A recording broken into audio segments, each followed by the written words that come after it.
The year is 2014 and everything's going great.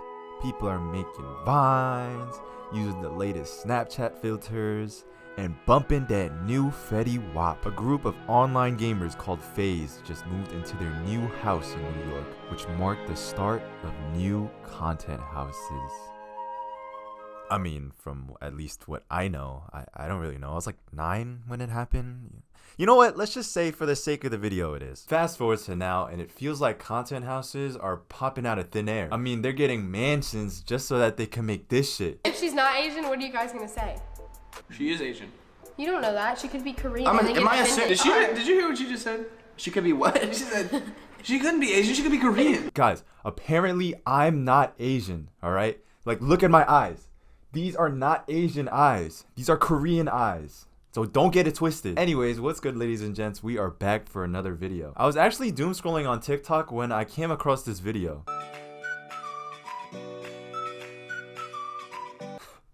Like, y'all are making this way too easy. I like how everybody's wearing shoes except for the shorty that's front and center. I mean, like, come on, guys. You couldn't tell my girl in the front, like, hey, you're barefoot right now, we're all wearing shoes, can you just put some on? Also, whoever decided the order of the girls, you're not slick. Why did they have to have the diversity hires all in the front? I feel like this is their way of saying, guys, we love everybody and we're so inclusive.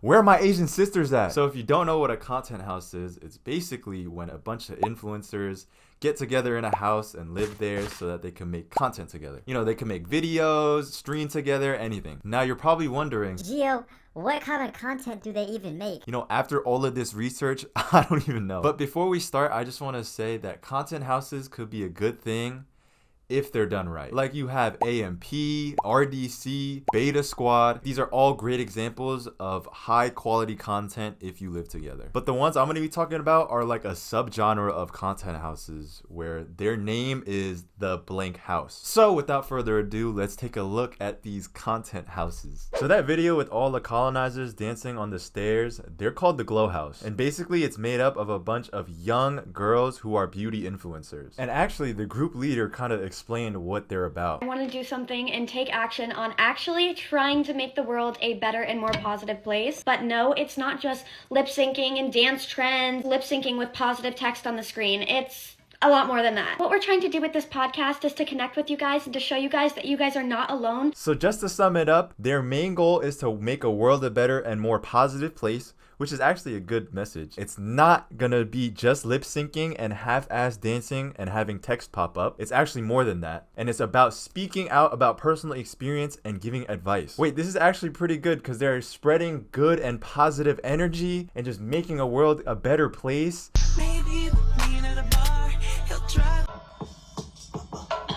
Smile at someone today. Make somebody happy. Guys, so apparently lip syncing a positive message that, first of all, aren't even theirs, and also on top of that, wearing glamorous dresses and showing off their nice, you know what I'm saying, figures and stuff, is spreading positivity. I'm just a little confused because beauty standards are like a very sensitive topic, especially for like younger audiences who are like trying to figure themselves out and try to learn that looks aren't everything. So advertising a product that Hollywood celebrities are supposedly going after will probably make these young girls feel like they have to go get it so that they could look like the celebrity or even somebody from the Glow House. Another thing that kind of bothers me is the lack of representation in here. Like, yeah, there are people of color, but the ratio is looking crazy. And I've actually seen comments that are like, oh, it's not that deep, and why do you always have to make it about race? What the fuck? Not that deep. Yes, it is. Like, if you have the influence over 2.2 million people, all of these people are gonna hold their standard to these young, skinny white girls. Like, where's the love to my black, yellow, freaking plus size, my freaking MILFs and grandmas? You know, I think I am looking a little too deep into this because at the end of the day, they have a good message and they're trying to just spread that. So, you know, I just let them be. But you know who doesn't have a nice message?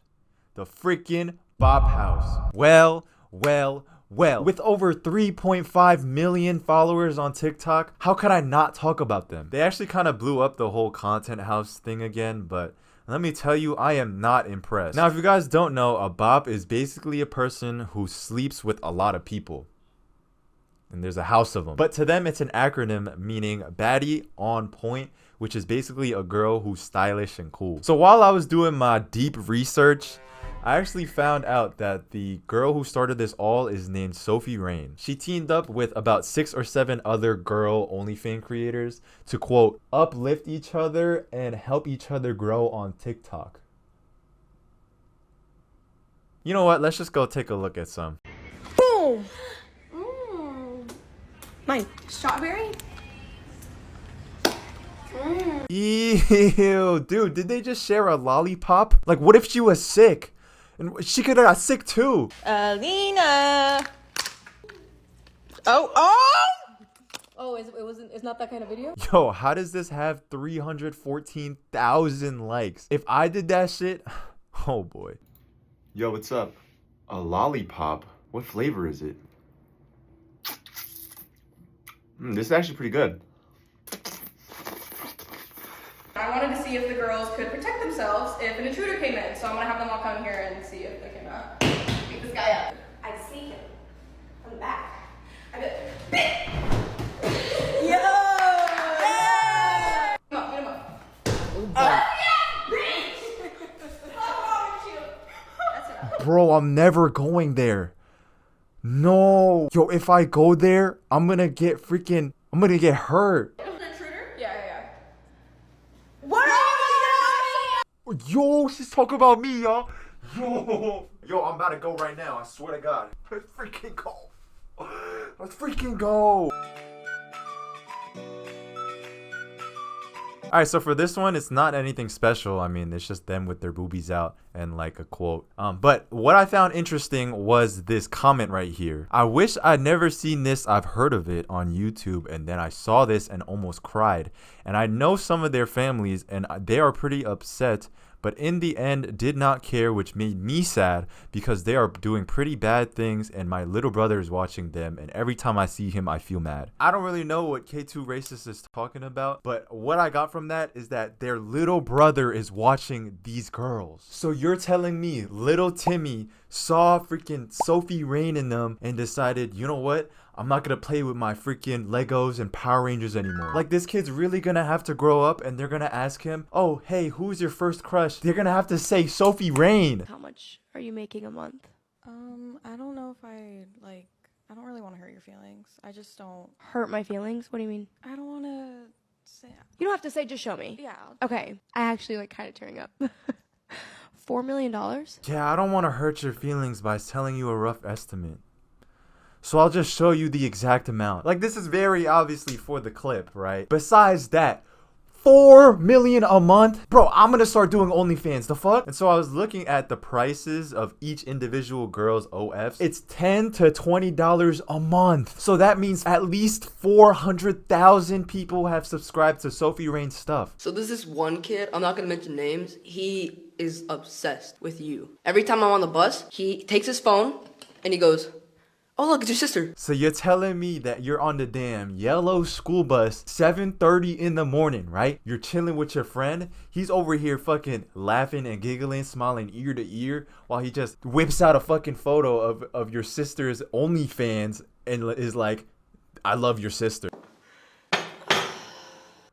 This guy needs to wipe that fucking smile off his face, bro. This shit is not okay. You know, and he goes like this. Oh, look at this. Yeah.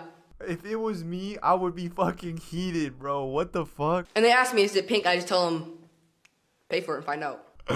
Why was this his response? Is it pink? Bro, if anybody talked about my family like that, bro, they catching these fucking hands. Like, what if your friend actually did pay for it and then just did the same thing where he just whips out a photo of you freaking butt booty naked? You know what? I'm actually glad that Asians don't have representation. Because, like, I wouldn't want to do this and be known for this stuff. And, you know, I wouldn't be proud of...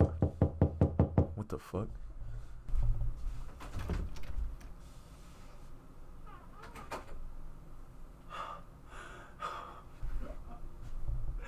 No. Like, why, man? Why do you gotta set us back like this? So this girl, Joy May, actually left the Bop House to make her own alliance The freaking Asian house. I mean, what's freaking next? The guy house? The baby house? The freaking White House? I mean, the Asian house is literally just the Bop House, but just Asian only fan creators.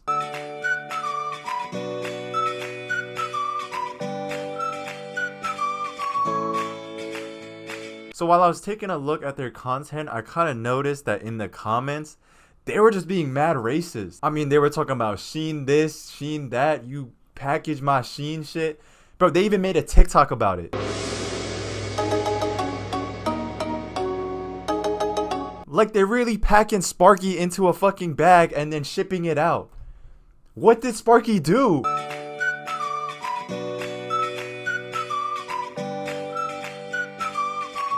So I'm starting to notice a trend that the beef is just for attention. Like, they have to resort to rage and drama baiting because, I mean, guys, they're not gonna just post their bodies and shitty little dances. They have more to offer than that. I feel like I have to keep reminding myself, like, this is all fake and this is all for the name of attention, because there's no way that this is real. A 14-year-old girl is dead and a 16-year-old girl is now facing homicide charges. Metro Police releasing Isabel Jackson's mugshot just moments ago, charging her with criminal homicide. Bro, so apparently Luna May from the Asian house freaking shanked somebody 7 times. I actually could not tell if this was real or not because the photos that they used and the photos on her OnlyFans or on her Instagram just did not seem like it matched. But then her cousin Joy and herself made a video talking about it, so I guess it's real. You know, it's really hard to talk about stuff like that on the internet especially, so I kind of feel bad for her, but she did kind of kill somebody, so you know what, never mind. Even though her actions don't really represent the entire, you know, OnlyFans community, it kind of shows that you really don't know these people as well as you think. And like at first I was like, go get that bag, but now I'm just like, you gotta go. I don't really have an issue with OnlyFans creators or like content houses that make shitty stuff like this. But when it gets a little crazy or much, like, all I could say is what the fuck. Like, everybody finds what they find interesting and everybody's allowed to make what they want to make. But then when you know your audience is a bunch of kids, where do we draw the line? Majority of the viewers on TikTok are teenagers and like very young adults, which is definitely, you know what I'm saying, causing some kind of mess up in their brain. Whether it's advertising a product that will make you feel like a Hollywood celebrity or little Timmy having a crush on Sophie Rain, there's a lot of influence on these kids. But anyways, that'll wrap the video up today, guys. Thank you so much for making it to the end. I just want to say that this video is completely jokes and don't take anything I say seriously. I just had a lot of fun making this, so be on the lookout for more. But again, thank you so much for watching and I'll see you later.